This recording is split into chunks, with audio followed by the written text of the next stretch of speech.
दोस्तों नमस्कार। जय हिंद, जय भारत।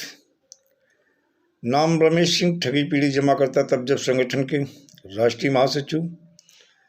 दोस्तों आज की डेट में देखा जाए, मिशन भुगतान भारत यात्रा सत्याग्रह पूरे भारत में हमारे संगठन की तरफ से जो मुख्य मिशन है, ये 20 करोड़ ठगी पीढ़ी जमाकर्ता कार्यकर्ताओं को लेकर के है। अभी की जो ठग कंपनी, ठग क्रेडिट कोऑपरेटिव सोसाइटी द्वारा 20 करोड़ भारत के सीधे साधे भोले भाले लोगों को इन ठगों के द्वारा गिरोहबंद तरीके से लूटा गया है। और देखा जाए इसी कड़ी में लगभग देखा जाए हमारे कई लाख जमाकर्ता कार्यकर्ता आत्महत्या कर चुके हैं। हमारे जो जिम्मेदार, चाहे वो राजनीतिक पार्टी के नेता हों या सरकारें हों या शासन प्रशासन हो, आज भी वो कहीं ना कहीं देखा जाए नज़रअंदाज करते हैं। और जब से हमारी मिशन भुगतान भारत यात्रा सत्याग्रह हमारे संगठन के माध्यम से चलाई गई, आज एक अच्छी बात ये निकल के आ रही है, जो कभी भी शासन प्रशासन या नेता ये आपकी बात सुनते नहीं थे, आज आप लोगों की एकता को देख करके, आप लोगों को एकजुट होते हुए देख करके, जहां ठगों के कलेजे फटे जा रहे हैं, जहां ठगों को घबराहट हो रही है, उलझन हो रही है, और उन्हें लग रहा कि अब हम सलाखों के पीछे जाएंगे, हमें दुनिया की कोई ताकत बचा नहीं सकती है, वहीं हमारी सरकार को भी जागृत अवस्था में आई, लेकिन जिस तरह जागना चाहिए उस तरह भी नहीं जागरूक हो पाई है। और इसे जगाने के लिए अभी भी हम लोगों को काफ़ी मेहनत करनी होगी और सारे लोगों को एकजुट हो, जैसे कार्यकर्ता और हमारा जमाकर्ता दोनों एकजुट हो रहे हैं, और जैसे इनकी एकता को देखने के बाद में हमारी सरकार भी अब कहीं ना कहीं उसके अंदर भी कुछ घबराहट आना शुरू हो गई कि अगर अब हम इन 20 करोड़ लोगों की अनदेखी किए तो शायद आने वाले समय में हम इस सत्ता से विहीन हो जाएंगे। और अब कहीं कहीं पे जो विपक्ष के नेता थे वो भी कहीं कहीं आवाज़ उठाने लगे हैं, लेकिन ऐसे काम चलने वाला नहीं है। अब तो एक ही चीज़ है, हमारा जो वर्ड्स एक्ट कानून है, जिसे हम बोलते हैं the warning of unregulated deposit scheme act 2019, shortcut में वर्ड्स एक्ट 2019 कहते हैं, या अनियमित जमा योजना पाबंदी कानून सन 2019 कहा जाता है। इसके लिए सक्षम अधिकारी मंडलायुक्त को नियुक्त किया गया है। सहायक सक्षम अधिकारी कौन है, ये मंडलायुक्त ही बताएंगे कि किसे उन्होंने सहायक सक्षम अधिकारी नियुक्त किया गया है। और जो अभी कहीं कहीं से जो ये दिक्कतें आ रही हैं, जैसे आज मिर्ज़ापुर से बातचीत हुई, वहाँ के जो मिर्ज़ापुर के अध्यक्ष थे ओम प्रकाश कश्यप जी, उनसे बातचीत हुई, काफ़ी लोग गए। उन्होंने कहा कि देखिए, मुझे इस कानून के विषय में जानकारी नहीं है और न मैं जानता हूँ ऐसा कोई, और अन्य ज़िले में अगर भुगतान के दावे लिए जा रहे हैं तो वो मुझे पता नहीं है और हमारे हिसाब से समझ में नहीं आ रहा। लेकिन जैसे हमने फ़ोन पे बात की ओम प्रकाश जी से, उन्होंने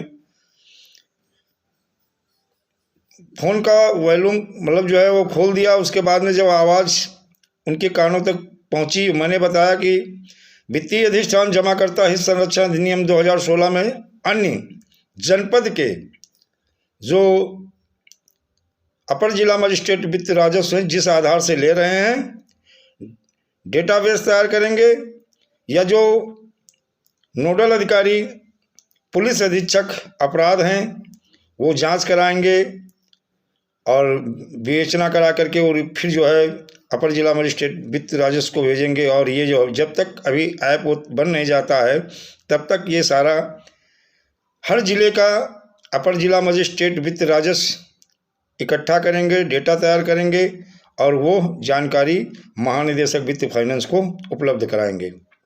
ये उनकी ड्यूटी है और ये इनकी जिम्मेदारी। अपनी जिम्मेदारी से अब मुंह नहीं मोड़ सकते हैं, क्योंकि जनता जनार्दन होती है और जनता की बात को अगर नहीं सुनोगे तो जिन कुर्सियों पे आप बैठे हो वो कुर्सियां आपके हाथ से जाने वाली हैं, ये जान लीजिएगा, क्योंकि अब बहुत हो गया। दोस्तों एक चीज़ है, बहुत सारे लोग मुझे कॉल करते हैं कि सर मेरी कंपनी का मामला हाई कोर्ट में है, हाई कोर्ट ने ऐसा ऑर्डर कर दिया, सुप्रीम कोर्ट ने कर दिया, या उपभोक्ता फोरम की अदालत ने कर दिया, या सीबीआई कोर्ट ने कर दिया, या सेशन कोर्ट ने कर दिया। और सर ऑर्डर हुए बहुत दिन हो गए, लगभग कोई कहता 16 में ऑर्डर हुआ, कोई कहता 17 में हुआ, कोई कहता 12 में हुआ, और लेकिन पैसा अभी तक नहीं मिला। तो दोस्तों जान लीजिएगा, पैसा अगर इन आदेशों से मिल जाता तो सहारा का 12 में हुआ था, और 6 महीने का समय दिया था सुप्रीम कोर्ट ने कि हर जमाकर्ता का भुगतान किया जाए, लेकिन सहारा ने कागज़ की अदला बदली करके कन्वर्जन करा दिया, लेकिन जमाकर्ताओं को भुगतान नहीं किया। पीसीएल इंडिया का देखा जाए 16 में ऑर्डर हुआ, लेकिन आप पीसीएल इंडिया का भी देख रहे हो, कहीं 1500 में किसी एक को 2500 रुपये मिल गए, तो कहीं देखा जाए किसी को 10-15 हज़ार मिल गए, 1000-2000 में। इसी तरह से देखा जाए दोस्तों, बहुत सारे कंपनी के हमारे पास ऑर्डर कापी हैं, जिनके ऑर्डर हुए हाई कोर्ट से हुए, सुप्रीम कोर्ट से हुए, अन्य न्यायालय द्वारा हुए, लेकिन पैसा नहीं मिला। दोस्तों पैसा आपको आज फिर बता दे रहे हैं। जैसे कल बाराबंकी के अपर जिला मजिस्ट्रेट राजस्व से बात हुई, और उन्होंने कहा कि हम वित्तीय अधिष्ठान जमा करता हित संरक्षण अधिनियम 2016 में तो हम भुगतान का दावा स्वीकार करेंगे, लेकिन वर्ष 2019 में नहीं करेंगे। जब मेरी बात हुई, मैंने पूछा आखिर क्यों, कारण बता दीजिएगा, वर्ष एक्ट में ऐसा क्या है, दोनों तो सेम हैं। उन्होंने कहा नहीं, देखिए हर अधिकारी को, अगर कोई अधिकारी ये बोलता कि हमें नहीं पता है, जानते सारे अधिकारी, और पूरे यूपी में हर अधिकारी के पास ऑर्डर पहुंच गया है, लेकिन केवल वो अब पीड़ित जमाकर्ताओं को और ज़्यादा परेशान करने की कोशिश कर रहे हैं। तो ये अधिकारी सोच ले, अब इनकी भी खैर नहीं है, इनके खिलाफ भी बाकायदा विधि सम्मत तरीके से अब इनके खिलाफ भी मुख्यमंत्री कार्यालय, राष्ट्रपति महोदया और प्रधानमंत्री के भी इनके खिलाफ अब लिखित में कार्रवाई होगी। अब ये जनता को और ज़्यादा अगर परेशान करेंगे तो अब परेशानी इन अधिकारियों की भी बढ़ने वाली है, क्योंकि एक नहीं, दो नहीं, 3 ऑर्डर आ चुके हैं और इन आदेशों की अवहेलना कर रहे हैं। वर्ष एक्ट 2019 जो इसकी अनुपालना नहीं करता है, जो अधिकारी इसकी अनुपालना सुनिश्चित नहीं करता, इसके अवहेलना करता है या इसकी अनदेखी करता है, वो हमारे हिसाब से जो लगता है कि महामहिम राष्ट्रपति महोदय अध्यादेश लाए थे, संसद से सर्वसम्मति से ये बिल पास हुआ था, सारी राजनीतिक पार्टियां इस बिल पे एकजुट थी, एक मत थी। ये संसद से बिल पास हुआ, राज्यसभा से पास हुआ, वित्त मंत्रालय भारत सरकार ने ये कानून बना के सारे पूरे भारत में हर स्टेट के चीफ सेक्रेटरी को भेज दिया। और यहाँ तक के देखा जाए उत्तर प्रदेश में भी, मध्य प्रदेश में तो पहले, राजस्थान में भी इसकी सूचना जारी हो गई थी, वहाँ तो बढ़ सकती था, FIR भी होने लगी। यूपी में 12 नवंबर सन 2021 की सूचना जारी हुई, लेकिन अनुपालना सुनिश्चित नहीं हुई। तो मैंने उस अधिकारी से पूछा, ये बताइएगा, अपर जिला मजिस्ट्रेट राकेश कुमार सिंह से मैंने यही पूछा, ये बताइएगा आखिर वर्ष एक्ट के तहत आप भुगतान का दावा क्यों नहीं स्वीकार करोगे। तो उन्होंने कहा कि मैं वर्ष एक्ट में टाइम बाउंड है, और टाइम बाउंड यानी 180 कार्य दिवस में हमें हर हाल में पूरी कार्रवाई पूरी करके पैसा देना ही, भुगतान करवाना ही पड़ेगा। यानी मालूम सब है उन्हें, लेकिन जानबूझकर इसकी अनदेखी कर रहे हैं। तो कहीं ना कहीं आप लोग जान लीजिएगा, जहाँ जहाँ पे वर्ष 2019 की अनुपालना सुनिश्चित नहीं कर रहे हैं, तो मंडलायुक्त को सक्षम अधिकारी बनाया गया, सूचना की कापी है, आप मंडलायुक्त के पास जाइए और पूछिए, ये बताइएगा कि आखिर वर्ष एक्ट में सक्षम अधिकारी आप हैं, अगर किसी को सहायक सक्षम अधिकारी आपने नियुक्त किया है तो बताइए, वर्ष एक्ट के तहत हम अपने भुगतान के दावे पेश करें। ये उनसे जानकारी लीजिएगा। अगर उसके बाद में भी नहीं वो जानकारी देते हैं तो दोस्तों मैंने कर लिया है, मैं फिर एक बार मुख्यमंत्री कार्यालय से वर्ष एक्ट में सक्षम अधिकारी कौन बनाया गया है इसकी जानकारी फिर हम राइट टू इंफॉर्मेशन का इस्तेमाल करके लेंगे, और इन्हें भुगतान का दावा स्वीकार भी करना होगा। और हमारे देश में जो 20 करोड़ ठगी पीढ़ी जमा करता है, या हमारे पूरे देश में इनके भुगतान को 180 कार्य दिवस वर्किंग डे में कराना ही पड़ेगा। अब इससे कोई बचने वाला नहीं है, ये भी जान लीजिएगा। बहुत सारे ऐसे ऑर्डर हैं और बहुत सारी ऐसी कंपनियां हैं जिनके विषय में जो हम आपको बता दें। देखा जाए हाई कोर्ट का भी ऑर्डर हुआ था और काफ़ी, वो आपकी एक कंपनी है अमृत प्रोजेक्ट एनई लिमिटेड के विरुद्ध, देखा जाए इसके खिलाफ भी हाई कोर्ट से ऑर्डर हो गया है। और सेबी का भी एक कागज़ है। सेबी देखिए, खुद आपका पैसा क्यों नहीं मिलता, इसके पीछे कई कारण है कि ये जर्नल ऑर्डर, और आप अगर कोई वैसी कार्रवाई करते हो अब इस कंपनी में देखा जाए, हमारे बिहार के शिवशंकर चौरसिया जी हैं, हाई कोर्ट में भी खूब केस लड़े, सुप्रीम कोर्ट विचारे गए, प्रधानमंत्री को लिखा, राष्ट्रपति को लिखा, उस समय गृह मंत्री राजनाथ सिंह थे, उनको भी पत्र इन्होंने लिखा। अमृत प्रोजेक्ट ईएन लिमिटेड के विषय में भारत सरकार वित्त विभाग को भेजा गया आपका पत्र। ये सेबी ने कहा, भारतीय प्रतिभूत और विनियामक बोर्ड यानी stock exchange board of India ने कहा आपका पत्र मिला या आपके प्रधानमंत्री कार्यालय को भेजे गए पत्र के विषय में है। इस बारे में यह सूचित किया जाता है कि सेबी ने उपरोक्त कंपनी और उसके डायरेक्टर के विरुद्ध दिनांक फरवरी 23 सन 2016 को रिफंड का आदेश पारित किया था। आदेश के बारे में अधिक जानकारी के लिए उन्होंने अपना जो है वेबसाइट, उनका मेल वेबसाइट की आईडी दे दी है कि आप इस पर जाके देख सकते हैं। और आपको यह भी सूचित किया जाता है चूंकि कंपनी और उसके डायरेक्टर ने लोगों को जमा किया हुआ पैसा रिफंड नहीं किया है, इसलिए उनके विरुद्ध वसूली की प्रक्रिया शुरू की जा रही। 16 से लेकर आज 22 हो गया, लेकिन आज तक इस कंपनी का पैसा यानी अमृत प्रोजेक्ट ईएन लिमिटेड के विरुद्ध में जो शिवशंकर चौरसिया जी ने किया था, आज तक पैसा नहीं मिला। एक ही, अब देखा जाए इन्हें काफ़ी लोग परेशान कर रहे थे, काफ़ी लोगों को अपनी ज़मीन और या कुछ बेच करके इन्होंने कुछ लोगों को पैसा दिया, लेकिन पैसा अगर कंपनी के पास है तो कार्यकर्ता कहाँ से दे सकता है। इन्होंने अपनी सुरक्षा, इनके जो सीनियर थे वो जा करके इस कंपनी का पता चला, वहाँ से पैसा ले आए और ले करके कि हम आ रहे हैं और आप सबको पैसा देंगे। उनका सीनियर पूरा पैसा खा गया, उससे ज़मीन खरीद लिया और अन्य अपना कार्य किया। और वो दबंग टाइप का है, उसने जो है जब शिवशंकर जी बात किए तो उनको धमकी देने लगा कि हम तुमको जान से मार देंगे। और जहाँ जहाँ मामला, जब इन्होंने पुलिस को इन्फॉर्मेशन दी, पुलिस ने भी उनकी पहले सुनी, उसके बाद में पुलिस भी मिल गई और उधर से कुछ ना कुछ मिल गया और शिवशंकर जी को इधर उधर की बातें करके फिर इनके साथ न्याय नहीं किया।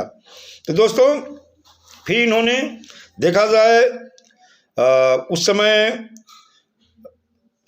सतपाल महाराज जी सदस्य राष्ट्रीय कार्यकारिणी भाजपा, पूर्व केंद्रीय मंत्री भारत सरकार में थे, वो इनके गुरुजी भी हैं।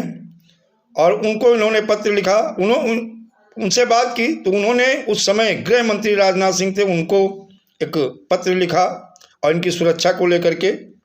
और यह पत्र लिखा गया था 26 सितंबर 2016 में।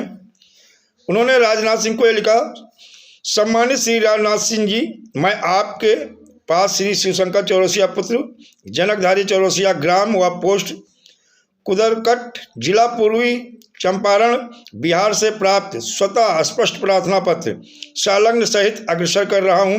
उन्होंने अवगत कराया है कि मोतिहारी छतौनी चौक स्थित अमृत प्रोजेक्ट एनई लिमिटेड कंपनी द्वारा लोगों से विभिन्न योजनाओं में धनराशि जमा करवाया था। उक्त धनराशि वापस मांगने पर धनराशि वापस नहीं किया जा रहा है तथा जान से मारने की धमकी दी जा रही है। उक्त संदर्भ में पुलिस अधीक्षक आर्थिक अपराध इकाई बिहार पटना तथा जिला अधिकारी मोतिहारी पूर्वी चंपारण को आवेदन देने के बावजूद कोई उचित कार्रवाई नहीं हो रही है। अतः आपसे विनम्र निवेदन है कि संलग्न प्रार्थना पत्र में वर्णित तथ्यों पर सहानुभूतिपूर्वक विचार करते हुए उस संदर्भ में शीघ्र आवश्यक कार्रवाई करने की महती कृपा करें। सादर आपका सतपाल महाराज। इस समय जो है देखा जाए उत्तराखंड में मंत्री हैं भाजपा में, और महाराज जी अच्छे इंसान हैं, नेक इंसान हैं। उन्होंने कार्यकर्ता के उस दर्द को देखा और सुरक्षा के लिए उन्होंने माननीय राजनाथ सिंह को भी लिखा। लेकिन 26 सितंबर 2016 से लेकर आज तक उनको 2 गार्ड मिले हुए हैं शिवशंकर चौरसिया जी को, लेकिन वो कभी लेते नहीं हैं, बल्कि उनको प्राप्त है। ये माननीय राजनाथ सिंह गृह मंत्री भारत सरकार, नॉर्थ ब्लॉक, नई दिल्ली। इनका एड्रेस भी सतपाल महाराज जी ने डाला था। तो दोस्तों एक चीज़ जान लीजिएगा, बहुत सारी विभिन्न कंपनी हैं और उन कंपनी में जो हमारे जमाकर्ता कार्यकर्ताओं की जो स्थिति है बहुत अच्छी नहीं है। अब सारे एकजुट हो रहे हैं, कहीं ना कहीं सरकार में भी दहशत है और वर्ष ही एक ऐसा कानून है जो आपको एक टाइम बाउंड में पैसा दिला सकता है। जैसे ठग कंपनी, ठग क्रेडिट कोऑपरेटिव सोसाइटी की अगर बात कर ली जाए तो आपका Sahara India, Sai Prakash property development limited, Vishwas trading, Shri Ram real estate business solution limited, Vishwamitra pulse, trinity, rose valley, bike board, कैमुना, Sanjivani, Navjeevan, Kisan agro, Sai Prasad, Sai Ram, GN gold, Adarsh, Sai group, pulse, JKV e rickshaw, SML, Anant Nidhi, ICL, टोगो retail marketing, Sai Ram, real tech, Kalpvat, Kalpvarsha, Alaska group, Sahara credit, Kalpataru, biltech limited, Karmabhoomi, Samriddh Jeevan, alchemist, hello taxi, science city, future maker, Radha Madhav, blue fox, Kainchi fixer, hello ride, go bike और JCB Kim future vision, जिसका मालिक था रविंद्र सिंह सिद्धू और हल्द्वानी की है, हल्द्वानी में इसका ऑफिस था। और एक थी Ellie global micro finance associate, ये कंपनी थी। इन कंपनियों ने देखा जाए हमारे देश में 20 करोड़ लोगों को योजनाबद्ध तरीके से गिरोह बना करके बारी बारी से ठगा है। और माननीय प्रधानमंत्री महोदय, हर स्टेट के चीफ मिनिस्टर से मैं यही कर प्रार्थना करता हूँ, अतिशीघ्र बट्स एक्ट 2019 के तहत हर पीड़ित, चाहे ठग कंपनी हो, चाहे ठग क्रेडिट कोऑपरेटिव सोसाइटी हो, इनके जो भी हमारे जमाकर्ता कार्यकर्ता पीड़ित हैं 180 कार्य दिवस में इनका भुगतान कराया जाए। और जो भी अभी कार्यकर्ता या जमाकर्ता आत्महत्या कर चुके हैं उनको मुआवजा दिया जाए। और जिन कार्यकर्ताओं के ऊपर अभी तक मुकदमे पंजीकृत किए गए हैं वो मुकदमे वापस लिए जाएं और अनावश्यक किसी भी कार्यकर्ता को परेशान ना किया जाए। दोस्तों वीडियो ज़्यादा लंबा हो गया है, अब यहीं पे अपनी वाणी को विराम देंगे। लेकिन वीडियो अच्छा लगे तो दोस्तों लाइक करें, सब्सक्राइब करें और ज़्यादा से ज़्यादा शेयर करें। दोस्तों जय हिंद, जय भारत, वंदे मातरम।